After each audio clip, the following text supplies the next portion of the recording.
Hey guys, Stone here with Wood and Stone. I'm sitting down with Alex of Bandsaw Life.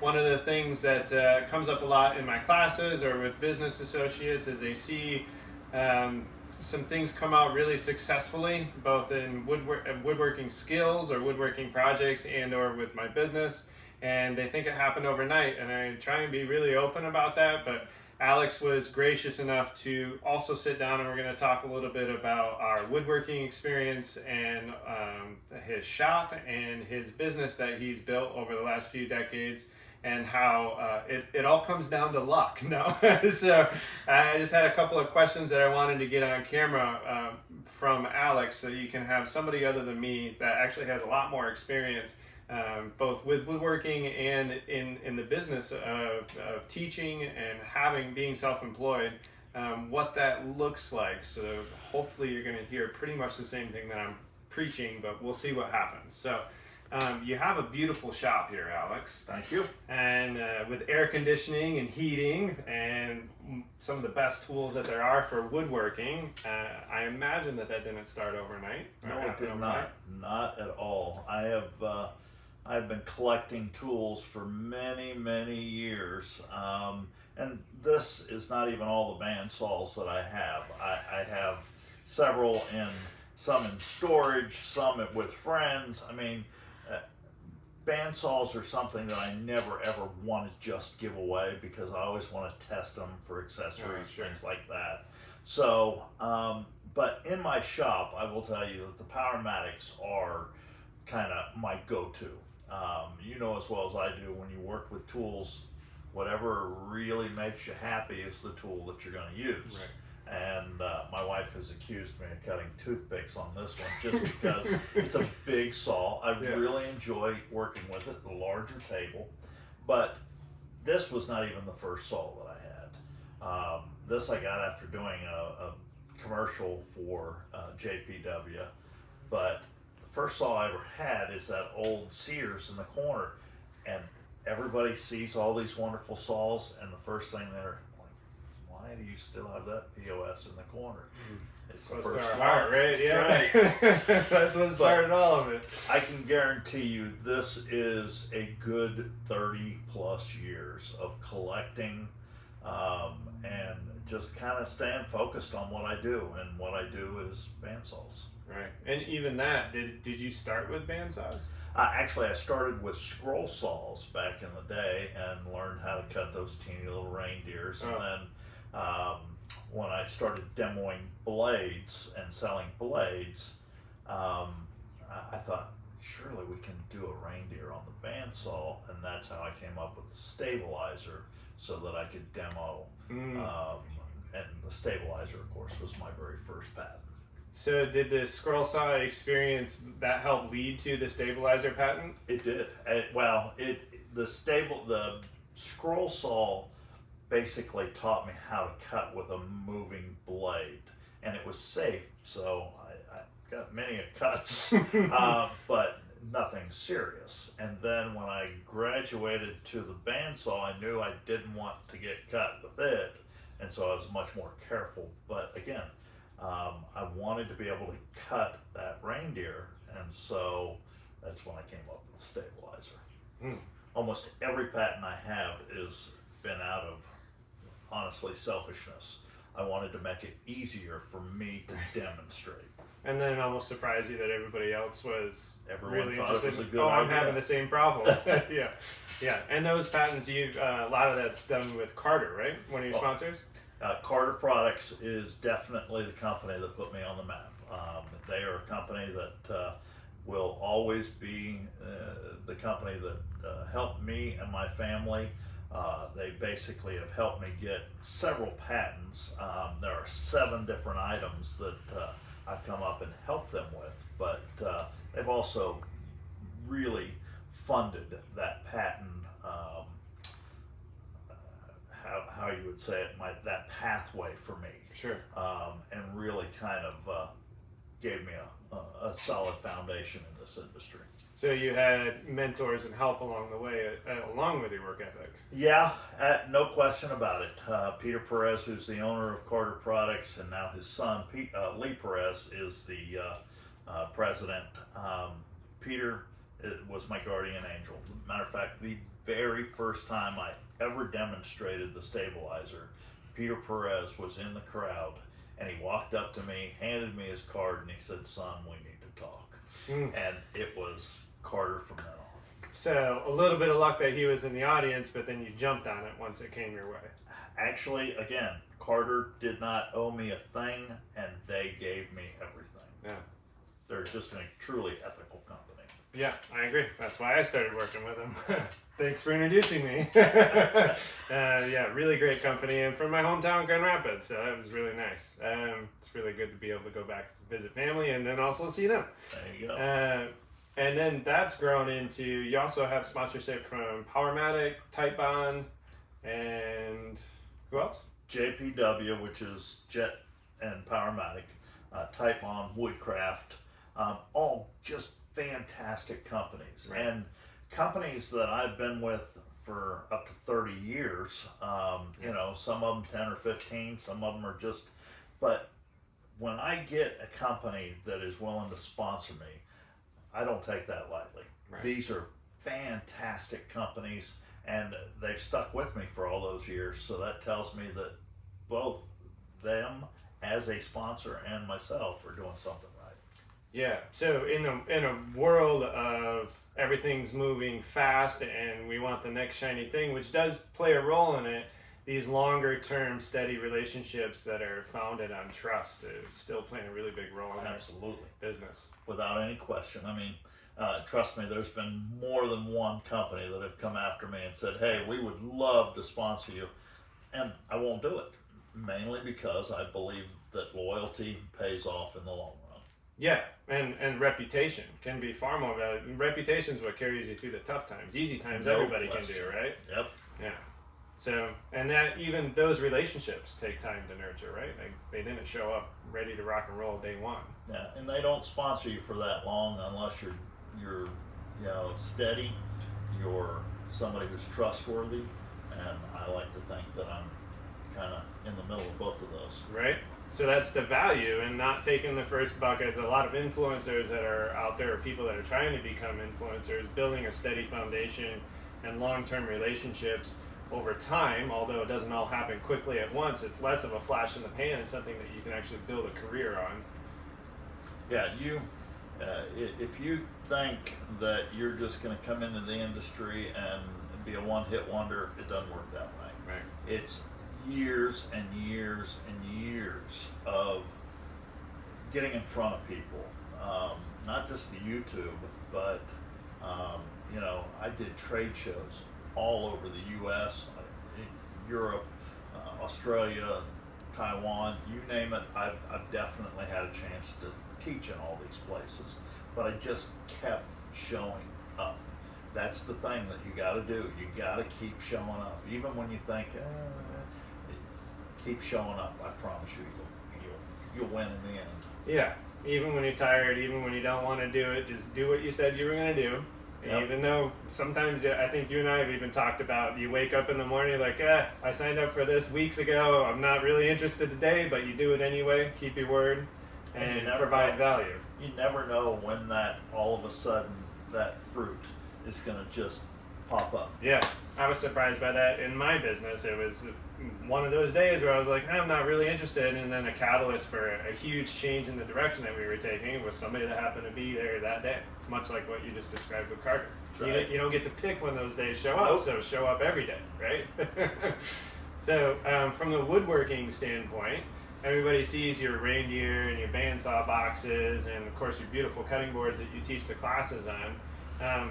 And one of the things that you and I have talked about is, before we get those classes going, how many iterations we go through before we take something to market, or before we, and I think some of my students are surprised by, but maybe you'll agree with this or maybe not, but just get started, start making those mistakes and learning from those mistakes, and then that, in our case, from a teaching standpoint, it helps us know when our students make the mistakes that we know how to fix them because we made them ourselves.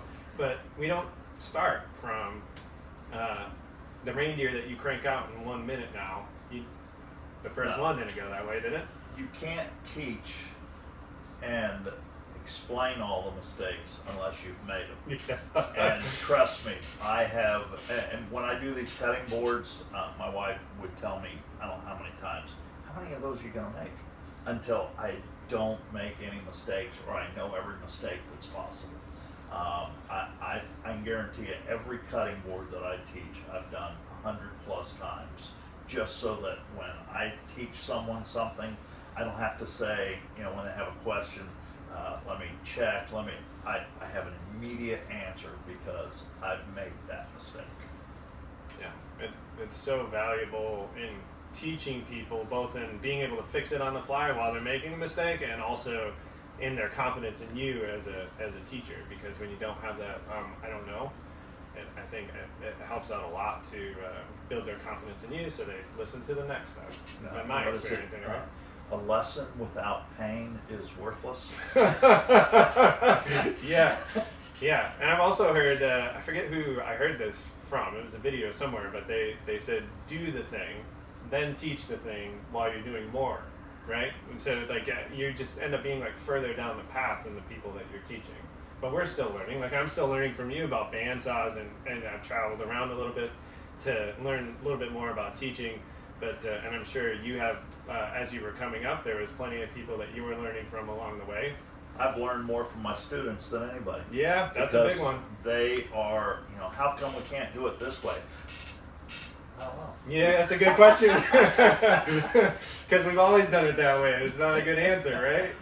Yeah, and sometimes they have fantastic ideas, and so yes, they may need to be honed, but always listen to your students. Yeah. They have great ideas because they want to be able to do what you're doing, and if they have a better way, like my wife, sometimes she will come in and say something, why don't you do it this way? And just being stubborn, it's because I didn't come up with it. Right. Because I don't get to take credit for that. Yeah. She definitely has she's really inspired me in a lot of ways because she's very good at pointing out some mistakes, and sometimes it's painful, but it's growth. Yeah, but like you just said, growth comes from pain, right? Yep. Yeah. And having that fresh set of eyes coming in, and curious eyes asking those questions. One of the things that I really have come to appreciate about teaching at the Woodcrafts is you get everybody in that room, and the collaboration that happens from those questions and people's different experiences. It seems like every student retains about 75%, but it's a different 75%, and helping. It seems like the students gain experience off of the other students' experiences, like that collaborative situation. I really have come to appreciate that. So, in your shop here, how long were you thinking about this before because you didn't just come here and build this without a plan? This was... No, I mean, we put the building up because we moved from Georgia and we needed some place to store stuff. And I said, well, I'll use the shop, or use it for the shop. Well, it has expanded and grown, and again, every time I put a new tool in here, the whole shop has to be rearranged because you only have so much room. And of course, you'll notice almost everything in here is on wheels, and the outside is still growing. But for me, it's about making whatever tools I have in here usable and accessible. And that's what I want everyone that comes here to learn, that, hey, I don't have to have the biggest space, but I need to have that space usable, accessible. Hey, it was a lot of fun working at Alex's shop, and everything was usable. They had fun because they didn't have to readjust and set everything up. But again, all it takes is one tool, and of course we're all one tool away from greatness. So that seems to be my experience. I remember specifically a shop that I was, I'm not a decision maker, but a part of the conversation for a large mid six-figure CNC, $500,000 plus, and we put a lot of time into figuring out whether we needed that, and then they when we got it, the discussion started to get the next one. It seems like, so I've seen it on that scale. Would you agree, like even what you're doing here, it seems like there's always this pull for, if I get that tool, then if I get that tool. Yeah, it is. I mean, there's always that tool that you think will make your life easier, and it doesn't always. Yeah. But there are certain tools that I will tell you that we all gravitate to what, again, is easiest and what makes us feel good. So even if it's some off-brand that, you know, somebody is like, hey, you know, I would never use that tool. If it makes you comfortable and it makes you a better craftsman, use it. Yeah. Don't worry about buying that next new tool. Now, obviously, that next new tool will look really good on your pegboard. Yeah. But it's not always the case. But hey, if buying a new tool gives you inspiration, do it.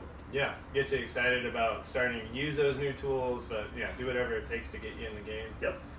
I guess that brings me to kind of my next and probably final point. One of the things I'm always trying to push is, like, we make mistakes. Even as pros, we make them all the time. Yeah. But can we cut that? Yeah. Oops. But I think kind of the biggest thing that, in my experience, is that I've learned now, because I was usually more reserved about this earlier in my career, is just get busy making sawdust and then focus on getting a little better every time. So, No what are your question. thoughts on that? Well, the other thing, when it comes to woodworking, a lot of it has to do with recovery. How do I fix what I just screwed up? So you have to learn, yes, start with the cheaper woods. Pine is fine. All these different materials. Just remember that when you're starting a new project, just know that it's probably not going to come out perfect. And start with material that you'd be proud of, but not something that, you know, is going to be $100 a board foot, you know, that type of thing. It does not hurt at all to start. Matter of fact, some of the best stuff I've ever built is out of pine, and when it didn't have the figure that I didn't like, well, I'd take the torch and I'd light it up and then sand it down. It brought the grains out. It just was beautiful, and everybody looks at it and goes, that's pine? Yeah, of course. I mean, it's just, again, some of your best mistakes people love the most. Yeah. So you just never know. So just build it, have fun, be proud of it, and remember, when someone says your work is beautiful, say thank you and shut up. Yeah. You don't have to point out all the mistakes. Yeah. You don't out yourself. Yeah. And then too, I think a lot of times learning how to fix those mistakes, and maybe you'll agree with this, but learning how to fix those mistakes gives you confidence to, like, start to gamble a little bit more on the more complicated projects, because you know, well, worst case, I know how to repair this and that along the way, so it's not going to be a complete failure. Yeah. And that, I mean, I guess that kind of goes for business too, right? Like, pretty much. Let's give it a shot. Oh, that didn't work. And then a year later, you're like, that 10% of that one did work. Let's bring that into this other one. Just because you screw up doesn't mean you can quit. Yeah. Yeah. Well, thanks for having me out, Alex, and thanks for sitting down. Thank you for coming really out. Appreciate it. I hope you and your wife enjoyed yourself while you were here. Absolutely. Good. Have a good day.